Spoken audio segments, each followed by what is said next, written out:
రాయవరం కుర్రోడు ఉభయ గోదావరి జిల్లాలో ఈ పేరు తెలియని వ్యక్తి ఉన్నాడు. గోదావరి జిల్లాలో అనేక ప్రముఖ సంఘటనల గురించి, ఫుడ్ గురించి అయితే తను బ్లాగ్స్ చేస్తూ ఉంటారు. ఇన్ఫ్లుయెన్సర్ రాయవరం కుర్రోడు పేజ్ అడ్మిన్ ఉన్నారు, మాట్లాడిపోతున్నారు. బ్రదర్ చెప్పండి, ఎలా ఉంది? ఇది చాలా ఫేమస్ అయిన గుడి, సుబ్రహ్మణ్య స్వామి గుడి. ఇక్కడ చాలామంది ప్రజలు వస్తూ ఉంటారు. ఇంకా జనం అయితే ఫ్లోటింగ్ అయితే మామూలుగా ఉండదు. ఈ రోజు షష్ఠి అయితే ఈ షష్ఠి వల్ల అనేక భక్తులంది అక్కడెక్కడి నుంచి వస్తుంటారు ఇక్కడికి. అంతేకాదు ఈ గుడి చాలా పిల్లలకు కూడా, ఒక పుట్టినలు కూడా ఉంటారు కదా, డాక్టర్స్ పిల్లలు పుట్టరని చెప్పిన వాళ్ళు కూడా పిల్లలు పుడతారు. నైట్ వచ్చి ఒక రోజు వచ్చి నైట్ ఇక్కడ స్టే చేస్తారనమాట. అది అందుకే చాలా నమ్మకం అనమాట. చాలా సంవత్సరాల చరిత్ర ఉంటుంది.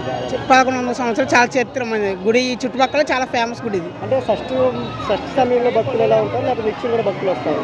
అంటే నిత్యం వస్తే అప్పుడప్పుడు వస్తుంటారు. షష్ఠిలో అయితే చాలా గ్రాండ్గా చేస్తారు. ఇక్కడ అయితే ఎంతమంది రావచ్చు షష్ఠి సమయం? సుమారు ఒక చాలా మంది, ఒక 50,000 అలా వస్తుంటారు. తరచూ భక్తులు వస్తూ ఉంటారు. అంటే ఇక్కడ కూడా సర్పరూపంలో దర్శనం వస్తుంది అని చెప్పారు. చూసాను చాలాసార్లు చూసి ఉంటాను. మాది ఇక్కడే దగ్గరే. అప్పుడప్పుడు వస్తుంటారు అనమాట. చాలా దీని మీద కూడా నేను చాలా వీడియో చేశాను. నాకు చాలా బెస్ట్ అనిపించింది. మార్నింగ్ ఎలా ఉంటుంది, నైట్ అయితే లైటింగ్తో చాలా సెటప్తో చాలా అంటే చాలా బాగుంటుంది. ఇక్కడ జనాలు కూడా చాలా బాగా మెయింటైన్ చేస్తారు అనమాట. అంటే చాగంటి కోటేశ్వర గారు చెప్పారు కదా దీనికి సంబంధించి, ఆ చెప్పిన తర్వాత భక్తులు ఎప్పుడైనా పెరిగారు? ఆయన చెప్పిన ప్లస్ ముందు భక్తులు ఉంటారు, ఆయన చెప్పిన తర్వాత ఇంకా డబుల్ అయిందని చెప్పొచ్చు. అంటే ఎయిర్పోర్ట్లో ఎలా చేస్తున్నారు దేవస్థానం? ఎయిర్పోర్ట్లో అవి బాగానే ఉన్నాయి. క్యూస్ అవి ఎక్కువ ఉన్నంతే. లైన్లో కానీ, వాటర్ బాటిల్ కానీ, ఫుడ్ కానీ మనకైతే అన్ని బాగా సగం చేస్తున్నాం.